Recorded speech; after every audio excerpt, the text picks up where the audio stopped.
నమస్కారం, సిఎన్యు వార్తలకి స్వాగతం. కాగజ్ నగర్ పట్టణంలో అగ్నిమాపక వారోత్సవాలు కొనసాగుతున్నాయి. ఈ నెల 14 నుండి 20వ తేదీ వరకు నిర్వహిస్తున్న అగ్నిమాపక వారోత్సవాలలో భాగంగా కాగజ్ నగర్ ఫైర్ సిబ్బంది ఫైర్ యంత్రాన్ని అలంకరించారు. ఫైర్ యంత్రంలో పట్టణంలోని పలు కాలనీలలో తిరుగుతూ అగ్ని ప్రమాదాలు జరగకుండా తీసుకోవాల్సిన జాగ్రత్తల గురించి వివరిస్తున్నారు. ఇందులో భాగంగా ఆదివారం పట్టణంలోని నిజాముద్దీన్ కాలనీ, రాజీవ్ గాంధీ చౌరస్తా ప్రాంతాలలో తిరుగుతూ ప్రజలకు కరపత్రాలు పంపిణీ చేశారు. అగ్ని ప్రమాదాలు జరగకుండా తీసుకోవాల్సిన జాగ్రత్తలు, జరిగితే చేపట్టవలసిన చర్యల గురించి వివరించారు.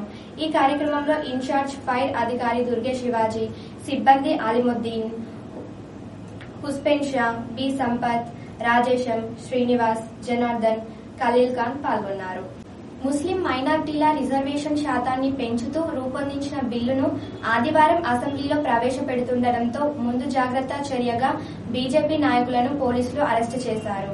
బీజేపీ జిల్లా ప్రధాన కార్యదర్శి విజయ్ సింగ్, సిర్పూర్ తాలూకా ఇన్ఛార్జ్ ఇందూరి వెంకటేశం, బీజేవైఎం జిల్లా కార్యదర్శి రవీంద్ర యాదవ్, నాయకులు జిల్కర పోచయ్యలను పోలీసులు ఆదివారం తెల్లవారుజామునే అదుపులోకి తీసుకుని పోలీస్ స్టేషన్ కు తరలించారు. సాయంత్రం వీరిని విడిచిపెట్టారు. ఈ సందర్భంగా నాయకులు మాట్లాడుతూ మతపరమైన రిజర్వేషన్లను తాము వ్యతిరేకిస్తున్నట్లు తెలిపారు. దేశంలో ఏ రాష్ట్రంలో లేని విధంగా తెలంగాణలో ముస్లిం మైనార్టీలకు 12% రిజర్వేషన్లు కల్పించడంతో ఎస్సీ, ఎస్టీలకు తీవ్ర అన్యాయం జరిగే అవకాశం ఉందని అన్నారు. ఈ బిల్లును వెనక్కి తీసుకునేంత వరకు బీజేపీ పోరాటం చేస్తుందని వారు స్పష్టం చేశారు. మధ్యాహ్న భోజన కార్మికులు తమ హక్కుల సాధన కోసం పోరాటాలు చేయాలని మధ్యాహ్న భోజన కార్మిక సంఘం రాష్ట్ర ప్రధాన కార్యదర్శి ఎస్ రమ పిలుపునిచ్చారు. ఆదివారం కాగజ్ నగర్ పట్టణంలో నిర్వహించిన సంఘం జిల్లా ప్రథమ మహాసభకు ఆమె ముఖ్య అతిథిగా హాజరయ్యారు. ఈ సందర్భంగా ఆమె మాట్లాడుతూ కార్మిక హక్కులపై పాలకులు ఉక్కుపాదం మోపుతున్నారని, కార్మిక చట్టాలను మార్చి యజమానులను అనుకూలంగా మార్పులు చేస్తున్నారని అన్నారు. స్కీమ్ వర్కర్లపై పనిభారం పెంచుతున్న ప్రభుత్వం వేతనాలు తగ్గిస్తుందని విమర్శించారు. మధ్యాహ్న భోజన పథకం, కార్మికుల సమస్యలపై రానున్న కాలంలో పెద్ద ఎత్తున పోరాటంకు సిద్ధంగా ఉండాలన్నారు. మధ్యాహ్న భోజన కార్మికులు గాని, ఈ రాష్ట్రంలో ఉండేటటువంటి అన్ని రకాల కార్మికులు గాని, ప్రజలు గాని తెలంగాణ రాష్ట్రం వస్తే మొత్తం కూడా మన బ్రతుకులు బాగుపడతాయని చెప్పేసి ఒక భరోసాతో మనం ఉన్నాం.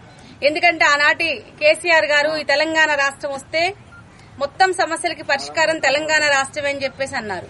మన కొలువులు మనకు కావాలన్నా, మన నీళ్లు మనకు కావాలన్నా, మన నిధులు మనకు కావాలన్నా కూడా మొత్తం కూడా ఈ మన పరిపాలన మనం చేసుకున్నప్పుడు మాత్రమే మన సమస్యలన్నీ కూడా పరిష్కారం అవుతాయి అని చెప్పేసి అన్నారు. అట్లా ఈ తెలంగాణ రాష్ట్ర ఉద్యమంలో మీరందరూ కూడా పాల్గొని తెలంగాణ రాష్ట్రం సాధించుకున్నారు.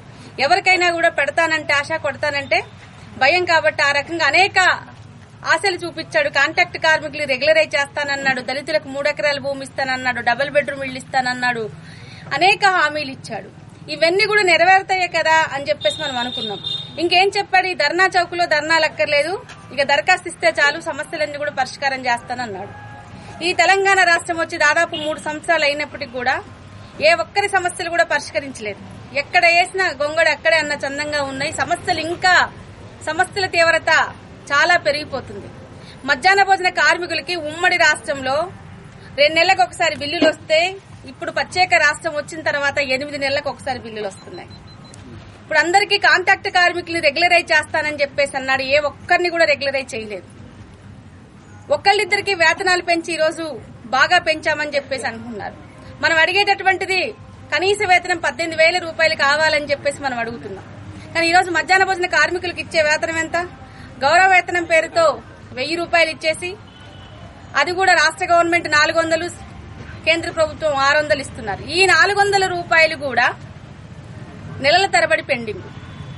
రోజుకి 1,000 రూపాయలు అంటే, నెలకి 1,000 రూపాయలు అంటే రోజుకు 33 రూపాయలతో ఎట్లా బతకాలి? మళ్ళీ ఏం చెప్తున్నారు? క్వాలిటీ ఫుడ్ పెట్టాలి, పిల్లలకి హెల్దీగా ఉండాలి, మీరు మంచి గుడ్లు పెట్టాలి, వారానికి 3 గుడ్లు అంటున్నారు. గుడ్డుకి ఇచ్చేటటువంటిది మొత్తం వారానికి కలిపితే 12 రూపాయలు, వచ్చేటి 2 గుడ్లే వస్తాయి. ఇంకొక అదనంగా ఇంకొక గుడ్డు ఎక్కడ తెచ్చి పెట్టాలి?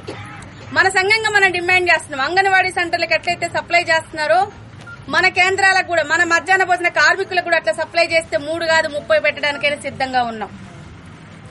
అట్లాగే ఈ రోజు అనేక ప్రమాదాలకు గురవుతున్నటువంటి వాళ్ళని పట్టించుకోకుండా ఈ రోజు ఈ చచ్చిపోతే అవతల పడేసినట్టుగా చేస్తున్నారు. అట్లా కాకుండా ప్రమాద బీమా సౌకర్యం కల్పించాలని చెప్పేసి యూనియన్ గా అడుగుతున్నాం. కనీస వేతనం 18,000 రూపాయలు ఇవ్వాలని చెప్పేసి మనం డిమాండ్ చేస్తున్నాం. ఈ డిమాండ్ల మీద మనం మొన్ననే జరిగినటువంటి మాదన పాదయాత్రలో కూడా ఈ డిమాండ్లు పెట్టాం. కాంట్రాక్ట్ కార్మికులు రెగ్యులరైజ్ చేయాలి. ఇవన్నీ పెట్టి తిరిగాం. దాదాపు 1630 గ్రామాలు తిరిగాం. 29 జిల్లాలు తిరిగాం. ఈ 29 జిల్లాలో కూడా మధ్యాహ్న భోజన కార్మికులు వేలాది పిటిషన్స్ ఇచ్చారు. మధ్యాహ్న భోజన కార్మికులే కాదు, అంగన్వాడీ వాళ్ళు ఇచ్చారు, ఐకేపీ వాళ్ళు ఇచ్చారు, కాంట్రాక్ట్ కార్మికులు ఇచ్చారు, కంటింజెంట్ వాళ్ళు ఇచ్చారు, అనేక మంది ఇచ్చారు. లక్షల పిటిషన్స్ వచ్చాయి. కేసీఆర్ గారు చెప్పినట్టుగా ప్రజలు ఎక్కడ కూడా సంతోషంగా లేరు, చాలా బాధలతో ఉన్నారు. దాదాపు 1630 గ్రామాల్లో కూడా ఇంటికొక కొలువు అన్నాడు. కనీసం మేము తిరిగినప్పుడు 1630 గ్రామాల్లో ఊరికొక కొలువు కూడా రాలేదు. ఎక్కడ కూడా కాంట్రాక్ట్ కార్మికులు రెగ్యులైజ్ చేయలేదు. రేషన్ కార్డులు కట్ అయినాయి, పెన్షన్స్ కట్ అయినాయి. మా పోడు భూములు తీసుకుంటున్నారని చెప్పేసి మమ్మల్ని పోడు భూముల్లోకి రావట్లేదని చెప్పేసి ఆదివాసులు అనేక రకాలుగా మధ్యాహ్న భోజన కార్మికులు 8 నెలల నుంచి బిల్లులు ఉన్నాయి. మా తాలిబట్టు తాకట్టు పెట్టాం, మా పొలాలు పెట్టాం, ఇళ్లు పెట్టాం, మాకు గొడవలు అవుతున్నాయని చెప్పేసి అనేక రకాలుగా పిటిషన్స్ ఇచ్చారు. అందుకోసమే కేసీఆర్ గారికి మేము ఒక్క చెప్పదలుచుకున్నాం. ఏ ఉద్దేశంతోనైతే గెలిపించారో ఆ సమస్యను పరిష్కరించే దిశగా ఈ రాష్ట్ర ప్రభుత్వం అడుగులు వేయాలని చెప్పేసి మేము డిమాండ్ చేస్తున్నాం. అట్లా అడుగులు వేసి సమస్య పరిష్కారం చేస్తే దండేసి దండం పెట్టడానికి కూడా సిద్ధంగా ఉన్నాం. లేని ఎడల ఎంతటి పోరాటానికైనా సిద్ధంగా ఉంటాం. జరగబోయేటటువంటి పరిణామాలకి రాష్ట్ర ప్రభుత్వం బాధ్యత వహించాల్సి వస్తుందని చెప్పేసి కూడా మేము హెచ్చరిక చేస్తున్నాం. ఈ కార్యక్రమంలో సిఐటియు జిల్లా అధ్యక్ష ప్రధాన కార్యదర్శులు అల్లూరి లోకేష్, ముంజం శ్రీనివాస్, శ్రామిక మహిళా సంఘం నాయకులు ఆర్ త్రివేణి, వివిధ మండలాల మధ్యాహ్న భోజన కార్మిక సంఘం నాయకురాళ్లు ఎర్రకాంత, పద్మ కళావతి, సుగుణ, కళ, తానుబాయ్, రూప, సిఐటియు జిల్లా కమిటీ సభ్యులు ముంజం ఆనంద్ కుమార్, మోరేశ్వర్ పాల్గొన్నారు. మహాసభ అనంతరం కొమరంభీం జిల్లా నూతన కమిటీని ఎన్నుకున్నారు.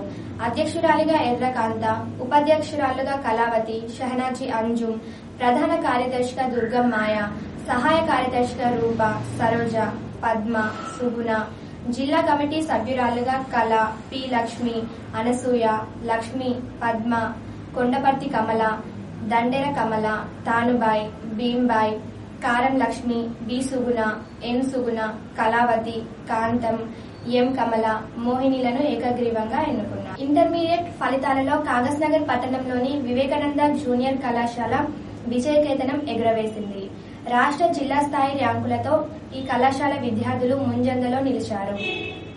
ఎంపీసీలో మంతాల హర్షిత 454 మార్కులతో జిల్లాలో 2వ స్థానం, పూలవేణి అజయ్ 453 మార్కులతో 3వ స్థానం, కౌశిక్ సింగ్ 452 మార్కులతో 4వ స్థానాలలో నిలిచారు.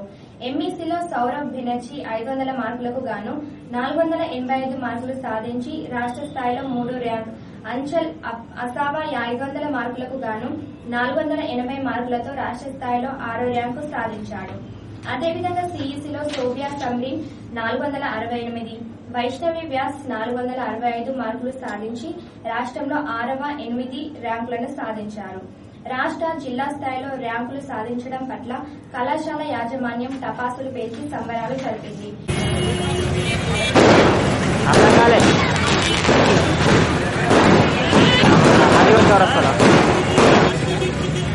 ఈ సందర్భంగా కళాశాల కరెస్పాండెంట్ హనుక్ మాట్లాడుతూ ఉత్తమ ర్యాంకులు సాధించిన విద్యార్థులకు అభినందనలు తెలిపారు. రిజల్ట్స్ లో మా యొక్క వివేకానంద జూనియర్ కాలేజీ నుండి ఫస్ట్ ఇయర్ లో మరియు సెకండ్ ఇయర్ లో రాష్ట్ర స్థాయి మరియు జిల్లా స్థాయిలో ర్యాంకులు సాధించినందుకు ఆ యొక్క విద్యార్థులను అభినందిస్తూ మాకు ఎంపీసీలో 454 out of 470, బైపీసీలో 426 out of 440, సిఈసీలో 468 out of 500, ఎంఈసీలో 485 out of 500. అది రాష్ట్ర స్థాయి ర్యాంకు కాబట్టి దాన్ని పిల్లల్ని అభినందిస్తూ, అదేవిధంగా సెకండ్ ఇయర్లో ఎంపీసీలో 972, బైపీసీలో 968, సిఈసీ ఎంఈసీలో 953. ఈ యొక్క విజయానికి సహకరించినటువంటి తల్లిదండ్రులు, విద్యార్థులు మరియు అధ్యాపక బృందానికి మరియు కాగజ్నగర్ పట్టణ ప్రజలందరికీ కృతజ్ఞతలు, ధన్యవాదాలు తెలియజేస్తూ థ్యాంక్ యూ. స్థానిక ఎన్టీఆర్ చౌక్ లో మాలి సంఘం ఆధ్వర్యంలో రాస్తా రోకో నిర్వహించారు.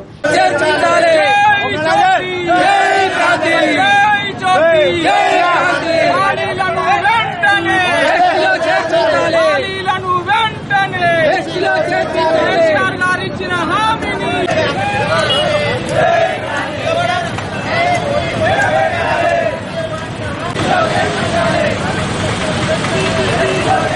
ఈ సందర్భంగా శ్యామరావు మాట్లాడుతూ గత 60 సంవత్సరాలుగా మాలీ కులస్తులు ఎన్నో ఇబ్బందులు పడుతున్నారని, ఆ ఇబ్బందులను అర్థం చేసుకుని మాలీలను ఎస్టీ జాబితాలో చేర్చాలని ఆయన సూచించారు. లేని పక్షంలో 2019లో నిర్వహించే ఎలక్షన్లలో మాలీ కులస్తులు ఓట్ల బహిష్కరణ చేస్తామని తెలిపారు. మమ్మల్ని ఎస్టీ జాబితాలో చేర్చకపోతే రాబోయే కాలం లోపల మాలీ కులస్తులందరం కూడా ఓటును తిరస్కరిస్తాం. ఏ పార్టీ కూడా మేము ఓటేయం. అదేవిధంగా ప్రతిపక్షాలను కూడా మేము కోరుకుంటున్నాం. అసెంబ్లీ లోపల మాలీ కులస్తుల విషయమై మేము మాట్లాడుండి. మాలీ కులస్తులు చాలా వెనుకబడి ఉన్నారని చెప్తుండ్రి. మా సబ్జెక్టును సీఎం దగ్గర తీసుకెళ్ళి స్థానిక నాయకులందరూ మా ఓట్లతో గద్దెలెక్కి సీఎం దగ్గరికి మా సమస్యను తీసుకుపోవడంలో విఫలమైంది. అందుకోసం మేము మళ్లీ విడత ఉద్యమాన్ని ప్రయత్నం చేస్తున్నాం. ముఖ్యమంత్రి గారిని ఒకటే కోరుకుంటున్నాం, మాలీ సంక్షేమ సంఘం తరఫు నుంచి దయచేసి ఈ రిజర్వ్ ఏదైతే మీరు కేబినెట్ లా ఎస్టీలకు 10% లేదా 12% కేబినెట్ నోట్ తయారు చేసి పంపుతంలో అందులో మా కులం ఉండే విధంగా చూసుకోవాలని కోరుకుంటున్నాం. జై తెలంగాణ, జై మాలీ. స్థానిక రాజీవ్ గాంధీ చౌరస్తాలో ఈ రోజు కేసీఆర్ చిత్రపటానికి పాలాభిషేకం చేశారు.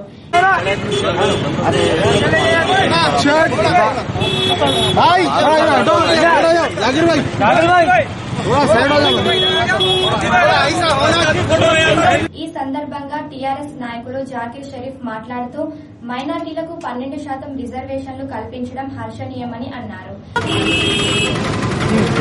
తెలంగాణ రాష్ట్ర ప్రభుత్వం ఈ రోజు ఏదైతే 70 సంవత్సరాల నుంచి మైనార్టీ ముస్లింలకు ఏదైతే అన్యాయం జరుగుతూ వస్తుంది, మరి ఈ రోజు బిల్లు పెట్టి మన గౌరవ ముఖ్యమంత్రి కేసీఆర్ గారు మైనార్టీలకు బీసీలకు ఏదైతే 12% రిజర్వేషన్ బిల్లు పాస్ చేసిన సందర్భంగా ఈ రోజు కొమరంభీం ఆసిఫాబాద్ జిల్లా కాగజ్నగర్ పట్టణంలో మేము సంబరాలు జరుపుకుంటూ కేసీఆర్ గారికి పాలాభిషేక కార్యక్రమం చేయడం జరిగింది.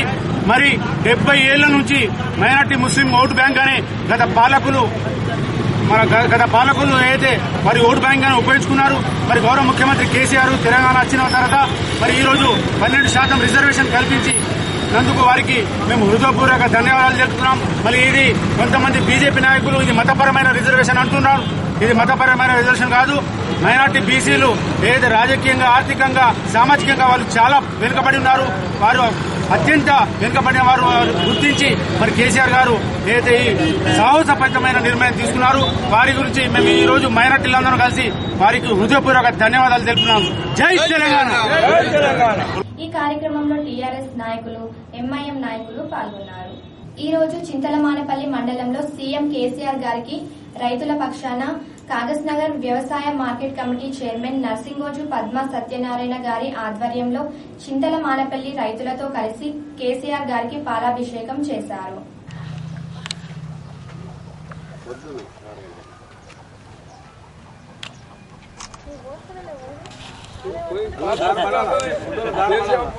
ఈ కార్యక్రమంలో Shankar, Velmula Mallaiah, Golem Shankar, Baldarapu Rajanna, A Shankar, K Sambaiah, Aila Shankar, R Bheemrao, K Anjaiah, Jadi Tirupati, A Brahmaiah, Golem Posham, CH Tirupati, A Bheemaiah, S Santosh, Purushottam, Gourubai, శారదతో పాటు పలువురు రైతులు పాల్గొన్నారు.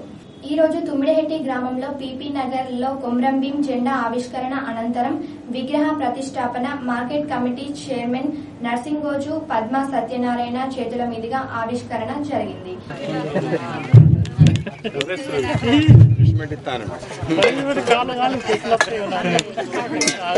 ముఖ్య అతిథులుగా market committee chairperson Narsingoju Padma Satyanarayana, Seedam Ganapathi, మాజీ జిల్లా పరిషత్ చైర్మన్, కొమరంభీం వారసులు వాసుదేవి మండాలి, రాజగొండు సేవా అధ్యక్షులు డుబ్బుల నానయ్య, జెడ్పీటీసీ కౌటాల, బాల్దారపు రాజన్న, టీఆర్ఎస్ నాయకులు మానపల్లి సర్పంచ్ పోరుల్ పత్రే, తుమ్మిడిహెట్టి ఉప సర్పంచ్ అల్లం దుర్గయ్య, కల్వకుంట్ల సేవాదల్ అధ్యక్షులు ఐల శంకర్ పాల్గొన్నారు. సిఎన్యు వార్తలు సమాప్తం. నమస్కారం.